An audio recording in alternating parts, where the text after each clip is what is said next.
মমতা ব্যানার্জির মানতে হবে না তো। আমরা এমনভাবে কন্টেম করব চিফ সেক্রেটারি, ফিনান্স সেক্রেটারি যাতে জেল কাস্টডিতে ঢোকে, সেরকম দিকে আমরা অগ্রসর হব।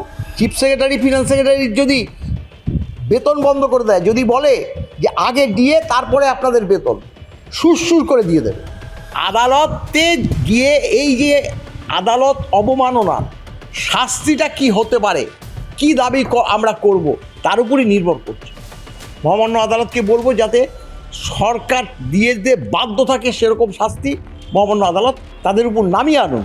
দেশে তো একটা গণতন্ত্র বলে একটা কথা আছে, সংবিধান বলে তো একটা কথা আছে, নাহলে দেশে আইন আদালতের প্রয়োজনটা কি? আপনি যদি মনে করেন দেশের সংবিধানকে মানবেন না, দেশের আইন আদালতকে মানবেন না, মাননীয়ার কথা বলছি, তিনিই তো মূল। তিনি যদি বলে যে না ডিএটা দিয়ে দেবো, তাহলে কেউ তাকে বাধা দিতে পারবে না।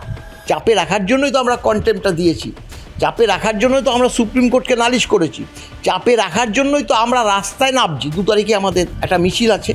আর সরকার যদি না দেয়, তাহলে যে অফিসিয়াল যারা আছে, আদালত অবমাননার যে দায় তাদের উপর যে বর্তাবে, সেটা কিন্তু সবাই মানে স্বীকার করে নিচ্ছে, শুধু সময়ের অপেক্ষা। স্যার, আজকের যেই সম্বর্ধনা অনুষ্ঠান, এখানে কতটা কি হলো এবং আইনজীবীদের একটা অবশ্যই গুরুত্বপূর্ণ ভূমিকা আছে আপনাদের এই সংগ্রামে, সেটা যদি একটু সংক্ষেপে বলেন। দেখুন, ব্যাপারটা হলো যে সকল আইনজীবীরা প্রথম থেকে ট্রাইব্যুনাল থেকে, আপনারা দেখেছেন যে মাননীয় প্রবীর চ্যাটার্জি, মাসুম আলী সর্দার, এরা আমজাদ আলীর আইনজীবী ছিলেন জুনিয়র। আর পরবর্তীকালে ফিরদৌস শামীম ছিল মাননীয় বিকাশ ভট্টাচার্য। এরা অ্যাডভোকেট অন রেকর্ড। যত পেপারস কোর্টে জমা দিতে হতো এদের দ্বারাই কিন্তু দেওয়া হতো। ট্রাইব্যুনালের অ্যাডভোকেট অন রেকর্ড, আবার তারাই হাইকোর্টের অ্যাডভোকেট অন রেকর্ড। তাদের যে সিনিয়র, যেমন বিকাশ রঞ্জন ভট্টাচার্য, আমজাদ আলী, তারা সওয়াল জবাব করতো। তারা তো আর কোনো পেপারস জমা দিত না, তাদের জুনিয়ররাই দিত। তাদের ভূমিকা যদি আমরা ভুলে যাই, সেটা তো অন্যায় হবে। কারণ তারাও আমাদের সঙ্গে সেই প্রবীরবাবু তো 16 সাল থেকে আমরা যে মেনশন হিয়ারিং করেছিলাম, সেখানেই প্রবীরবাবু ফার্স্ট মেনশন হিয়ারিং করেছিল। তারপরে ট্রাইব্যুনালে অনেক দিন সে লড়াই করেছিল। পরবর্তীকালে তিনি আমাদের থেকে অন্য একটা সংগঠনে গিয়ে আইনজীবী হিসাবে, সেটা তো তার নিজের ব্যক্তিগত ব্যাপার, সেটা তো আর কোনো আমাদের না। তাই তাদের যে ভূমিকা আমরা ভুলিনি বলেই আজকে আমরা বিকাশবাবু এবং আমজাদ আলীর সঙ্গে এই ফিরদৌস শামীম, মাসুম আলী সর্দার, প্রবীর চ্যাটার্জি, এদেরকেও একটা ক্ষুদ্র সম্বর্ধনা দিলাম। কারণ ব্যাপারটা হলো তারাই তো জয়টা এনে দিয়েছে। তাদের আমাদের কাছে এই যে সম্বর্ধনাটা কিছুই না।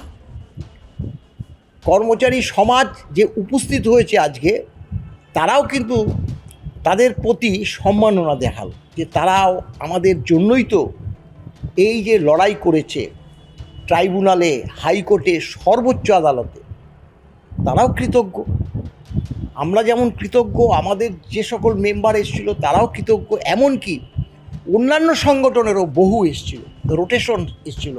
অনেকে 2টো এসেছে, 3টে বেরিয়ে গেছে, আবার 3টে এসেছে, 5টায় গেছে, মাঝখানে কিছুক্ষণ থেকে গেছে।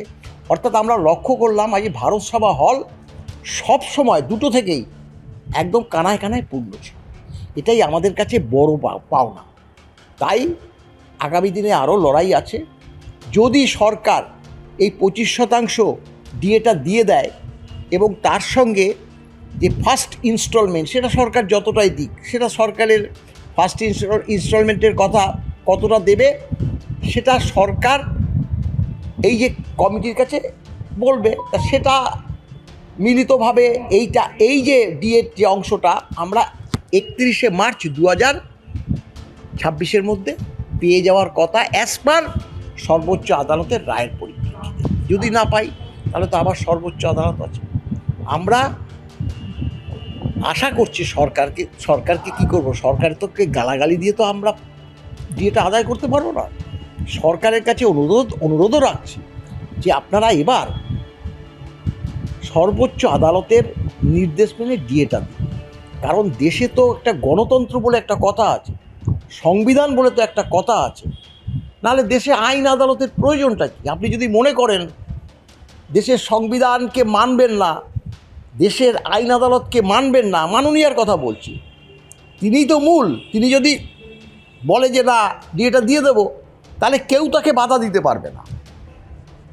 তা তাকে তো আমরা এভাবে বোঝাচ্ছি, আমরা এও বলেছি কিভাবে ডিএটা দিতে হবে, আপনারা ডাকুন আমাদেরকে, আমরা বলে দেব, কারণ আমাদের কাছে সব নথি আছে। তা এখন সরকারের উপর নির্ভর করছে, আর সরকার যদি না দেয় তাহলে যে অফিসিয়াল যারা আছে, মুখ্যমন্ত্রীকে তো কিছু করতে পারবে না, অফিসিয়ালরা মানে চিফ সেক্রেটারি, ফিনান্স সেক্রেটারির যে আদালত অবমাননার যে দায় তাদের উপর যে বর্তাবে, সেটা কিন্তু সবাই মানে স্বীকার করে নিচ্ছে, শুধু সময়ের অপেক্ষা। কর্মচারীদের মধ্যে একাংশ মনে করছেন এই সরকারের আমলে অন্তত সহজ উপায়ে কোনো রাস্তা বের হবে না, সোজা আঙুলে ঘি বের হবে না, সেই শেষমেশ ধর্মঘটের দিকে যেতে হবে। আপনি মনে করছেন? ধর্মঘটে এখন ব্যাপারটা তো, ধর্মঘটে আমরা কেন যাব? আমরা তো দেশের যে সর্বোচ্চ আদালত, সেই আদালত তো রায় দিয়েছে। মমতা ব্যানার্জির মানতে হবে না তো। আমরা এমনভাবে কন্টেম করব চিফ সেক্রেটারি, ফিনান্স সেক্রেটারি যাতে ওই জেল কাস্টডিতে ঢোকে, সেরকম দিকে আমরা অগ্রসর হব, আমরা সেইভাবে অগ্রসর হব। অর্ডার বার করার চেষ্টা করব যে এবার যদি ডিএ না দেয় তাদের কিন্তু পরিষ্কারভাবে একদম জেল কাস্টডিতে যাতে ঢোকে। আমরা দেখেছি ওয়েস্ট বেঙ্গল স্টেট ইলেকট্রিসিটি ডিস্ট্রিবিউশনের দিচ্ছিল না, বেতন বন্ধ করে দিয়েছে। চিফ সেক্রেটারি, ফিনান্স সেক্রেটারির যদি বেতন বন্ধ করে দেয়, যদি বলে যে আগে ডিএ তারপরে আপনাদের বেতন, সুর করে দিয়ে দেবে, তাহলে তা আমরা ধর্মঘট করলে কি হবে? চিফ সেক্রেটারি, ফিনান্স সেক্রেটারি তো শাস্তি হবে না, মুখ্যমন্ত্রী তো কত ছুটি দেয়, মুখ্যমন্ত্রী তো একাধিক ছুটি দেয়। তার থেকে যদি সরকার না দেয়, আদালতে গিয়ে এই যে আদালত অবমাননার শাস্তিটা কি হতে পারে, কি দাবি আমরা করব, তার উপরই নির্ভর করছে। মহামান্য আদালতকে বলবো যাতে সরকার দিয়ে দিতে বাধ্য থাকে সেরকম শাস্তি মহামান্য আদালত তাদের উপর নামিয়ে আনুন। একটা দিন ধর্মঘট, তাহলে ধর্মঘটটা সাকসেসফুল হলো, দিয়ে দিল না, তখন কি করব? তাহলে কি আবার আদালত অবমাননা কোনটা করবে? তারা যারা বলছে ধর্মঘট না, এখনও ওয়েট করতে হবে, আদালতের প্রতি বিশ্বাস রাখতে হবে। যেভাবে কমিটি করে দিয়েছে, যদি আদালত বলছে 2 মাসের মধ্যে দিয়ে দিতে হবে, তখন কিন্তু একটা প্রশ্ন ছিল। এবার আদালতেরকে মানে আমরা বলতে পারতাম সরকারকে এই 2 মাস হতে চললো, আপনি দিয়ে দিন, নাহলে কিন্তু সারা রাজ্য অচল করে দেবে।